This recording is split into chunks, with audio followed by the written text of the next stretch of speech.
जय हिंद दोस्तों। कैसे हैं आप लोग? आई होप बहुत अच्छे होंगे, बहुत तंदुरुस्त होंगे। तो दोस्तों आज का हमारा जो टॉपिक है आपके लिए काफ़ी ज़्यादा यूज़फुल और हेल्पफुल साबित होने वाला है। अगर आप किसी भी तरह के एग्जाम की तैयारी कर रहे हो, वो चाहे सेंट्रल गवर्नमेंट हो या स्टेट गवर्नमेंट, सभी तरह के एग्जाम के लिए ये बहुत ही ज़्यादा इंपॉर्टेंट टॉपिक होने वाला है। क्योंकि ये जो महत्वपूर्ण क्वेश्चन मैं लेके आया हूँ, ये 15-20 सालों से सभी तरह के एग्जामों में हर बार रिपीट किए जा रहे हैं, बार बार रिपीट किए जा रहे हैं। संभवतः आपके आने वाले एग्जाम में भी इनसे क्वेश्चन देखने को मिलेंगे। तो वीडियो को शुरू से अंत तक देखिएगा, बहुत ही महत्वपूर्ण होने वाला है आज की ये वीडियो। तो वीडियो को शुरू करने से पहले चैनल पर नए हैं तो चैनल को सब्सक्राइब करें, लाइक करें, अपने दोस्तों तक भी शेयर करें। चलिए दोस्तों, जल्दी जल्दी इन सभी के सभी महत्वपूर्ण क्वेश्चनों को हम समाप्त करते हैं। क्वेश्चन नंबर 1 की ओर चलते हैं। क्वेश्चन नंबर 1 कहता है, दिल्ली में स्थित शांतिवन समाधि है, तो जो शांतिवन समाधि है वो किसकी है? चलिए जान लेते हैं। तो याद रखिएगा किसकी है ये है पंडित जवाहरलाल नेहरू की। ठीक है, ऑप्शन बी, शांतिवन जो समाधि है वो किसकी है? पंडित जवाहरलाल नेहरू। बाकी बचे 3 पॉइंट, इनकी भी समाधियों के बारे में हम पढ़ेंगे क्योंकि एग्जाम में आपसे किसी की भी समाधि पूछ सकता है। चलिए बात करते हैं फिर इंदिरा गांधी की। इंदिरा गांधी की जो समाधि स्थल है इसका क्या नाम है? चलिए देख लेते हैं। तो याद रखिएगा शक्ति स्थल। ठीक है, कौन सी है?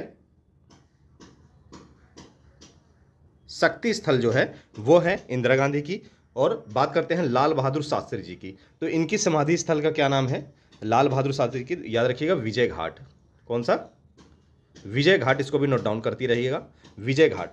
फिर आती है राजीव गांधी की बात। राजीव गांधी की क्या है? वीर भूमि।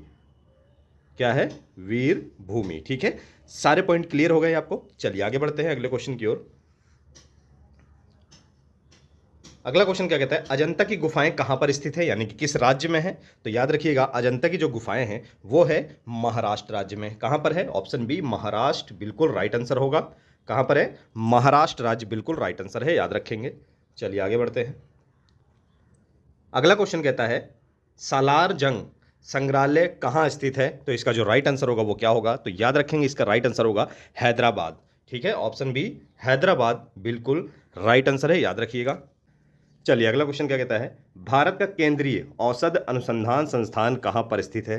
भारत का केंद्रीय औषध या औषधि अनुसंधान संस्थान कहां पर स्थित है? तो याद रखिएगा ये उत्तर प्रदेश की राजधानी लखनऊ में स्थित है। कहां पर? ऑप्शन बी, लखनऊ बिल्कुल राइट आंसर होगा। भारत का केंद्रीय औषध अनुसंधान संस्थान लखनऊ में स्थित है, ऑप्शन बी बिल्कुल राइट आंसर है। चलिए अगला क्वेश्चन क्या कहता है, इंसुलिन का आविष्कार किसने किया था? इंसुलिन का आविष्कार किसने किया? इसका राइट आंसर क्या होगा? तो याद रखिएगा एफ बार्टिंग। ऑप्शन बी बिल्कुल राइट आंसर होगा। क्या होगा? इंसुलिन का आविष्कार किसने किया? एफ बार्टिंग बिल्कुल राइट आंसर है, याद रखिएगा। चलिए आगे बढ़ते हैं। अगला क्वेश्चन क्या कहता है, गांधी जी द्वारा सन 1933 तक संपादित समाचार पत्र का नाम क्या था? गांधी जी द्वारा सन 1933 तक संपादित समाचार पत्र का क्या नाम था? तो याद रखेंगे यंग इंडिया। ठीक है, ऑप्शन डी आपका बिल्कुल राइट आंसर होगा, याद रखेंगे यंग इंडिया बिल्कुल राइट आंसर है, याद रखिएगा। चलिए आगे बढ़ते हैं।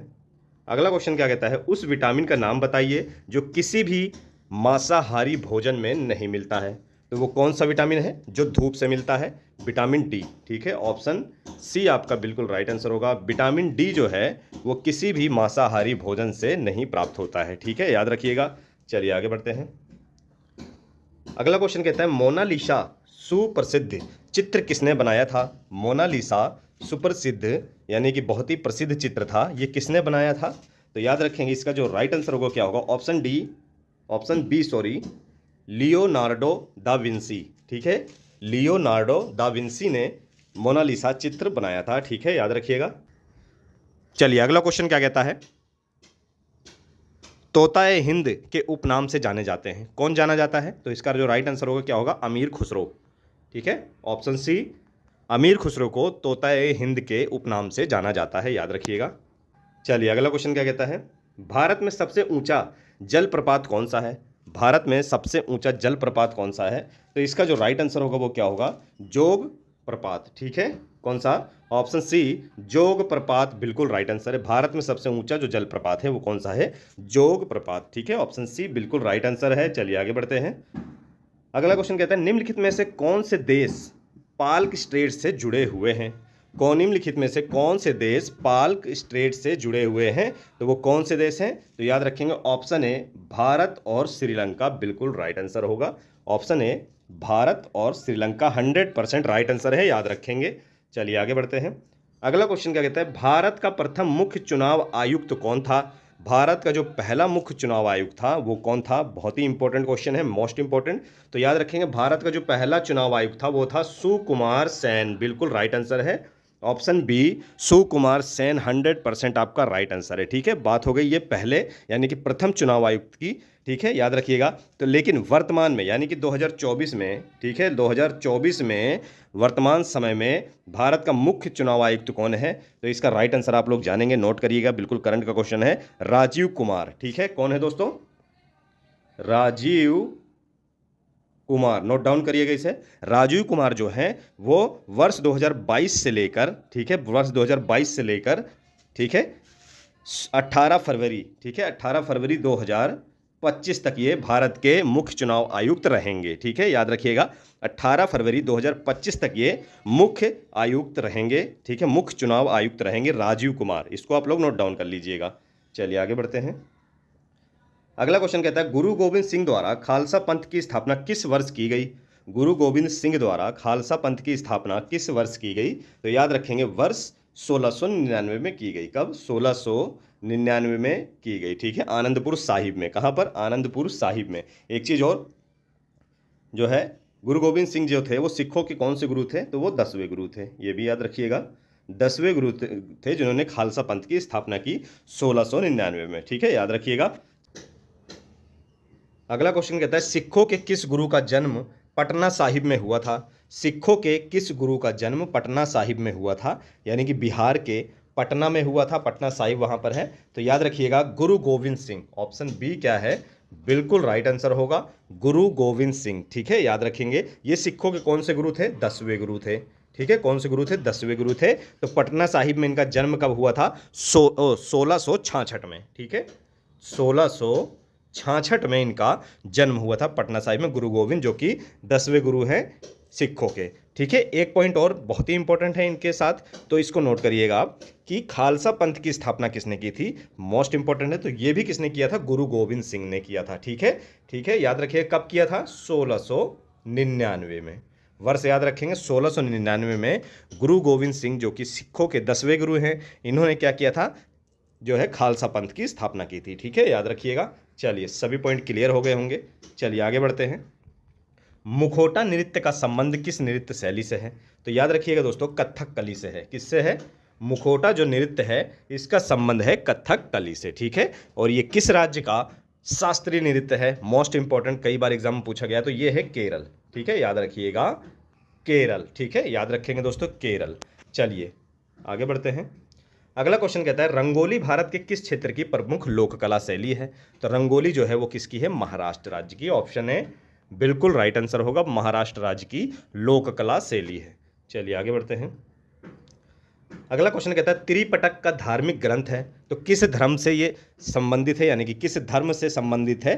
तो याद रखेंगे, इसका राइट आंसर होगा बौद्ध धर्म से। ठीक है, त्रिपिटक का संबंध जो है वो किससे है? बौद्ध धर्म से है। ठीक है, याद रखेंगे। चलिए अगला क्वेश्चन, उत्तर प्रदेश में बौद्ध एवं जैनियों दोनों के प्रसिद्ध तीर्थ स्थली कहां पर है? तो याद रखेंगे, इसका राइट आंसर होगा कौशाम्बी। ठीक है, ऑप्शन सी कौशाम्बी बिल्कुल राइट आंसर है दोस्तों। चलिए अगले क्वेश्चन की ओर चलेंगे।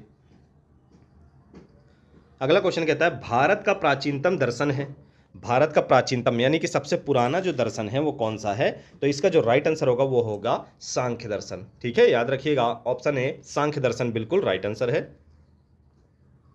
चलिए, ओणम किस राज्य का प्रमुख त्योहार है? ओणम किस राज्य का प्रमुख त्योहार है? तो इसका राइट आंसर होगा केरल राज्य। ऑप्शन बी आपका क्या है? 100% राइट आंसर होगा केरल राज्य, याद रखिएगा। चलिए आगे बढ़ते हैं। अगला क्वेश्चन कहता है, पोंगल किस राज्य का प्रमुख त्योहार है?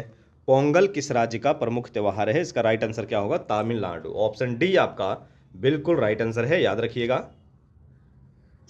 चलिए अगला क्वेश्चन कहता है, अढ़ाई दिन का झोपड़ा कहाँ स्थित है? अढ़ाई दिन का झोपड़ा कहाँ पर स्थित है? इसका राइट आंसर क्या होगा? याद रखिएगा, अजमेर में। ठीक है, अजमेर में स्थित है, याद रखेंगे। अजमेर कहाँ पर है? राजस्थान राज्य में है।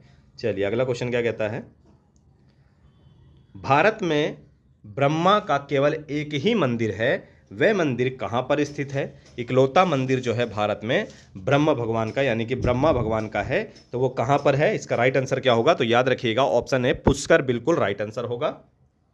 क्या होगा? पुष्कर बिल्कुल राइट आंसर है। पुष्कर कहाँ पर है दोस्तों? तो याद रखिएगा ये है राजस्थान के अजमेर जिले में। कहाँ? राजस्थान के अजमेर जिले में है पुष्कर, ठीक है, जो कि ब्रह्मा का भारत का इकलौता मंदिर है, याद रखेंगे। चलिए अगला क्वेश्चन कहता है माउंट आबू दिलवाड़ा मंदिर किसको समर्पित है, यानी कि किस धर्म को समर्पित है? तो याद रखेंगे इसका जो राइट आंसर होगा वो क्या होगा? तो इसका राइट आंसर होगा जैन तीर्थकर को, ठीक है, जैन तीर्थकर को समर्पित है, याद रखेंगे। चलिए अगला क्वेश्चन मोस्ट इंपॉर्टेंट है, पशुपतिनाथ मंदिर स्थित है कहाँ पर है? तो याद रखिएगा सुनने में नाम ऐसा लगता है कि ये भारत में ही है पशुपतिनाथ, ठीक है, लेकिन ये कहाँ पर है दोस्तों? ये है काठमांडू जो कि नेपाल में है, ठीक है, नेपाल की राजधानी है, कैपिटल ऑफ नेपाल। तो याद रखेंगे पशुपतिनाथ जो मंदिर है बहुत ही प्रसिद्ध मंदिर है, वो काठमांडू में है, ठीक है। ये क्वेश्चन भी कई बार रिपीट हुआ है। चलिए आगे बढ़ते हैं। चलिए अगला क्वेश्चन मोस्ट इंपॉर्टेंट, ये भी क्वेश्चन कई बार एग्जामों में रिपीट हुआ है। आप प्रीवियस ईयर एग्जाम में आपने पढ़ा होगा, प्रीवियस ईयर अगर आपने कोई बुक पढ़ी होगी, प्रैक्टिस सेट लगाया होगा, ये क्वेश्चन कई बार पूछा गया है। ग्रेट बैरियर रीफ किस देश में स्थित है? ग्रेट बैरियर रीफ किस देश में स्थित है? तो याद रखेंगे इसका जो राइट आंसर होगा वो क्या होगा? ऑस्ट्रेलिया में। ऑप्शन बी ऑस्ट्रेलिया बिल्कुल राइट आंसर है, ठीक है, याद रखिएगा ऑस्ट्रेलिया बिल्कुल राइट आंसर है। चलिए आगे बढ़ते हैं। अगला क्वेश्चन कहता है नेपाल में गंडक नदी को किस नाम से पुकारा जाता है? नेपाल में गंडक नदी को किस नाम से पुकारा जाता है? नारायणी नदी, ठीक है, ऑप्शन सी बिल्कुल राइट आंसर है, नारायणी नदी। ये क्वेश्चन मैं इसलिए लेके आया हूं दोस्तों, एसएससी हो या किसी भी तरह की एग्जाम की तैयारी कर रहे हैं उनमें कई बार रिपीट हुआ है दोस्तों, ठीक है, एक याद रखिएगा। और एक चीज़ और मैं आपको बताना चाहता हूं, आप किसी भी तरह की एग्जाम की तैयारी कर रहे हैं तो आपको प्रीवियस ईयर यानी कि 10 से 15 साल में जितनी भी प्रीवियस ईयर एग्जाम हुए हैं वो किसी भी तरह के हों, आप बस प्रैक्टिस सेट लगा लीजिए, यानी कि प्रीवियस ईयर के जितने भी क्वेश्चन पूछे गए हैं उन सभी को अच्छे से रट लीजिए। ये समझ लिए जीके जीएस में आपको लगभग अगर 100 में से 70 या 80% आपको प्रीवियस ईयर एग्जाम के क्वेश्चन आपको देखने को मिलेंगे, इस बात की मैं गारंटी देता हूं। इसलिए प्रीवियस ईयर जितने भी एग्जाम होते हैं उनके प्रैक्टिस सेट लगाना बहुत ही ज़्यादा जरूरी है, ठीक है, याद रखिएगा। बाकी 20 से 25% बचे क्वेश्चन वो नए शामिल होते हैं उसमें, बाकी आपका 70% लगभग 70-75% क्वेश्चन जो हैं वो प्रीवियस ईयर एग्जाम के आते हैं। इसलिए मैं बार बार आप लोगों से कहना चाहता हूं कि आप लोग प्रीवियस ईयर जितने भी प्रैक्टिस सेट हैं जरूर लगाइए, ठीक है, याद रखिएगा। चलिए अगले क्वेश्चन की ओर चलते हैं। अगला क्वेश्चन कहता है कोणार्क के सूर्य मंदिर का निर्माता कौन है?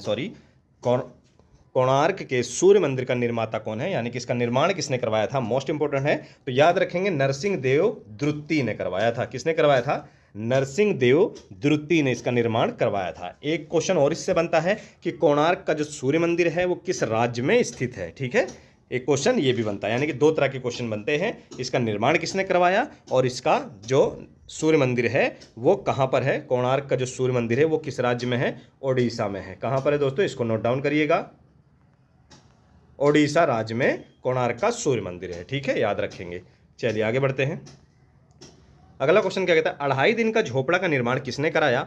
2.5 दिन का झोपड़ा का निर्माण किसने कराया? तो याद रखेंगे कुतुबुद्दीन ऐबक, ठीक है, कुतुबुद्दीन ऐबक कौन था? ये दोस्तों गुलाम वंश का संस्थापक था। 1206 में इसे गुलाम वंश का इस सिंहासन पर यानी कि ये बैठा, ठीक है, याद रखेंगे कुतुबुद्दीन ऐबक जो कि किसका? गुलाम वंश का संस्थापक था, ठीक है, याद रखेंगे। चलिए आगे बढ़ते हैं। अगला क्वेश्चन यानी कि आखिरी क्वेश्चन हमारा क्या कहता है डायमंड हार्बर और सॉल्ट लेक सिटी कहां पर स्थित है? मोस्ट इंपॉर्टेंट है, डायमंड हार्बर और सॉल्ट लेक सिटी कहां पर स्थित है, ठीक है, याद रखिएगा। तो ये है दोस्तों कोलकाता में, ठीक है, ऑप्शन सी कोलकाता आपका क्या है? 100% राइट आंसर है, याद रखिएगा। डायमंड हार्बर और सॉल्ट लेक सिटी कहां पर स्थित है? कोलकाता में, ठीक है दोस्तों। ये थे टॉप 30 क्वेश्चन जो कि आपके एग्जाम के लिए काफी ज्यादा हेल्पफुल साबित होने वाले। आप हमारे साथ ऐसे जुड़े रहिए, हम रोज डेली आप लोगों के लिए ऐसे ही टॉप 30, टॉप 50, टॉप 100 यानी कि हर बार नए नए और मोस्ट इंपॉर्टेंट क्वेश्चन लेके आएंगे जो कि आपके एग्जाम के लिए बहुत ज़्यादा हेल्पफुल साबित होने वाले हैं। आप किसी भी तरह के एग्जाम की तैयारी कर रहे हैं तो आपको जीके जीएस से डरने की जरूरत नहीं है। हमारे प्लेटफॉर्म से आप अच्छे से यहाँ पर अपनी प्रैक्टिस कर सकते हैं, अच्छे से अपनी जीके जीएस की तैयारी कर सकते हैं। बस आप जुड़े रहिए और रोज़ डेली अपडेट रहिए। रोज़ डेली आपको अच्छी अच्छी वीडियो, इंपॉर्टेंट वीडियो देखने को मिलेगी। चलिए दोस्तों, पढ़ने में मजा आया हो तो चैनल को सब्सक्राइब करें, लाइक करें, अपने दोस्तों तक भी शेयर करें और कमेंट बॉक्स में अपना फीडबैक दें कि आपको पढ़ने में कैसा लगा, क्वेश्चन कैसा लगा। ठीक है, याद रखिएगा। और आपको अगर कोई और टॉपिक अगर पढ़ना है तो आप कमेंट बॉक्स में बता सकते हैं आपको क्या टॉपिक पढ़ना है, तो मैं वो जीके जीएस का टॉपिक आप लोगों तक लेके आऊँगा। ठीक है, याद रखिएगा। चलिए दोस्तों, फिर मिलेंगे नेक्स्ट वीडियो में एक अच्छे और मोस्ट इंपॉर्टेंट टॉपिक के साथ। तब तक जय हिंद।